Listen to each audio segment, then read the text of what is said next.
আসসালামু আলাইকুম। বাংলাদেশ বেতার, রাজশাহী। স্থানীয় সংবাদ পড়ছি নূরজাহান বন্যা।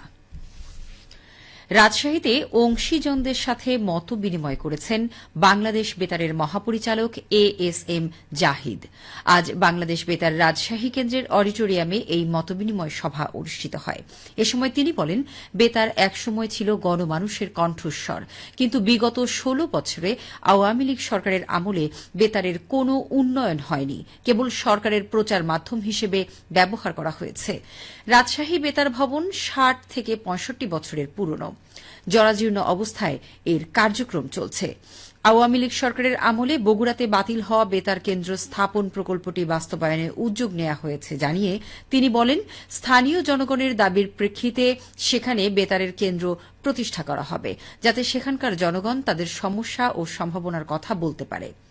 তিনি বলেন, বেতারের নানা সমস্যার সমাধানের উদ্যোগও নেওয়া হয়েছে। অবকাঠামোগত উন্নয়ন সহ নতুন নতুন আধুনিক নানা সরঞ্জাম সংযোজন করা হবে, যাতে মানসম্পন্ন অনুষ্ঠান শ্রোতাদের আকৃষ্ট করে। মহাপরিচালক আরও বলেন, বেতারে বৈষম্য দূর করতেও উদ্যোগ নেওয়া হয়েছে, তবে কারো সাথে অন্যায় করা হবে না। যোগ্য শিল্পীদের মূল্যায়ন করা হবে, যাতে সবাই সম্মানের সাথে কাজ করতে পারেন।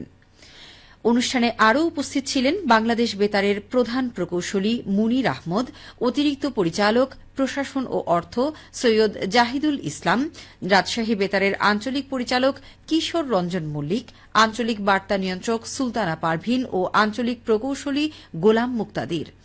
মতবিনিময় সভায় বেতারের কর্মকর্তা কর্মচারী ছাড়াও জেলা সংবাদদাতা, সংবাদ পাঠক, অনুষ্ঠান উপস্থাপক, নাট্যশিল্পী ও কলাকৌশলীরা উপস্থিত ছিলেন।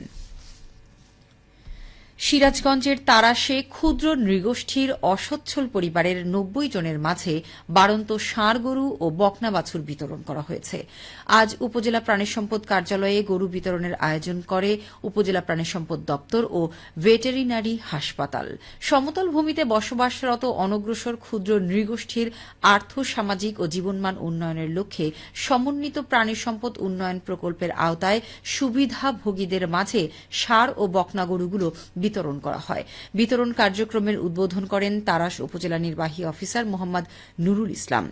প্রধান অতিথির বক্তব্যে তিনি বলেন, সমাজের পিছিয়ে থাকা ক্ষুদ্র নৃগোষ্ঠী সম্প্রদায়কে উন্নয়নের কাতারে নিয়ে আসার জন্য সরকারের এটি একটি ব্যতিক্রমী উদ্যোগ। এ সময় আরও উপস্থিত ছিলেন উপজেলা প্রাণিসম্পদ কর্মকর্তা ডাক্তার আমিনুল ইসলাম, উপজেলা কৃষি কর্মকর্তা মোহাম্মদ আবদুল্লাহ আল মামুন, উপজেলা মৎস্য কর্মকর্তা মোহাম্মদ মুশগুল আজাদ সহ উপজেলার বিভিন্ন দপ্তরের কর্মকর্তারা। নওগাঁয় জেলা ক্রীড়া অফিসের আয়োজনে স্টেডিয়াম মাঠে শুরু হয়েছে মাসব্যাপী অনূর্ধ্ব 15 ফুটবল প্রশিক্ষণ। তৃণমূল থেকে দক্ষ খেলোয়াড় গড়ে তোলাই এর মূল উদ্দেশ্য বলে জানিয়েছেন সংশ্লিষ্টরা। খেলার মাঠে প্রতিভা ছড়ানোর প্রত্যাশা প্রশিক্ষণার্থীদের। এ নিয়ে এখন শুনুন একটি প্রতিবেদন। ফুটবল জনপ্রিয় খেলা দেশ বিদেশে। মাঠের সেই লড়াইয়ে দক্ষ সৈনিক গড়ে তুলতে নওগাঁয় সরকারি ব্যবস্থাপনায় শুরু হয়েছে প্রশিক্ষণ।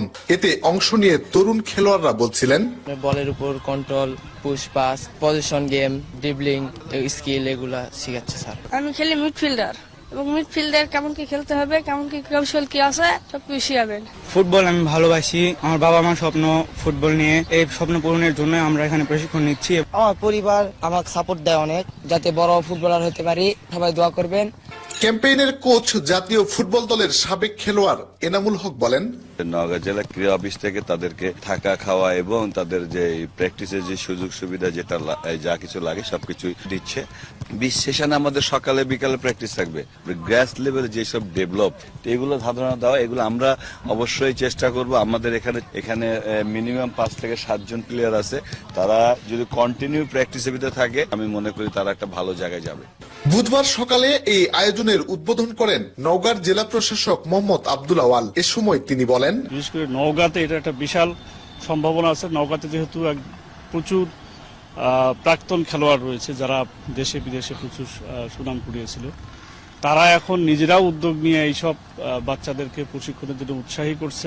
তা আশা করি এই যে নতুনের জোয়ার, এই জোয়ার একদিন বাংলাদেশের যে ফুটবলের হারানো ঐতিহ্য এটি আবারও ফিরে নিয়ে আসবে। প্রশিক্ষণে বিভিন্ন উপজেলা থেকে বাছাই করা 40 জন তরুণ অংশ নিয়েছে।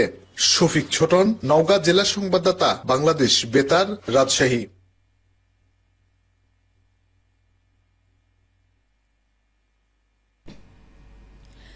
তারুণ্যের উৎসব এসো দেশ বদলাই পৃথিবী বদলাই এই প্রতিপাদ্যে রাজশাহীতে শুরু হয়েছে মাসব্যাপী অ্যাথলেটিক্স প্রতিযোগিতা ও অনাবাসিক প্রশিক্ষণ শিবির।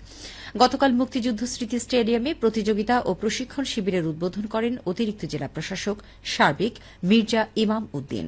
জেলা ক্রীড়া অফিসার জাহাঙ্গীর হোসেনের সভাপতিত্বে অনুষ্ঠানে বিশেষ অতিথি ছিলেন যুব উন্নয়ন অধিদপ্তরের উপপরিচালক এটিএম গোলাম মাহবুব, রাজশাহী শারীরিক শিক্ষা কলেজের ভারপ্রাপ্ত অধ্যক্ষ লুবনা ইয়াসমিন, ক্রীড়া পরিদপ্তরের সাবেক উপপরিচালক আখতারুজ্জামান রেজা তালুকদার এবং জাতীয় ক্রীড়া পরিষদের উপপরিচালক মোবারক করিম। রাজশাহী জেলা প্রশাসন ও জেলা ক্রীড়া কার্যালয়ের পরিচালনায় অনাবাসিক প্রশিক্ষণের জন্য বাছাইকৃত ৪০ জন বালক বালিকা ও প্রতিযোগিতার জন্য ১০০ জন বালক বালিকা এই প্রশিক্ষণ শিবিরে অংশ নিয়েছে। সবশেষে আবহাওয়া। আজ রাজশাহীতে সর্বোচ্চ তাপমাত্রা ছিল ৩৩.৭ ডিগ্রি এবং সর্বনিম্ন ২২ ডিগ্রি সেলসিয়াস। বিকেল ৩টায় বাতাসে আপেক্ষিক আর্দ্রতার পরিমাণ ছিল ৫৩%। রাজশাহী ও পার্শ্ববর্তী এলাকায় আজ সূর্যাস্ত সন্ধে ৬:৩৪। সংবাদ শেষ হল। আমাদের পরবর্তী স্থানীয় সংবাদ সন্ধে ৭টায়।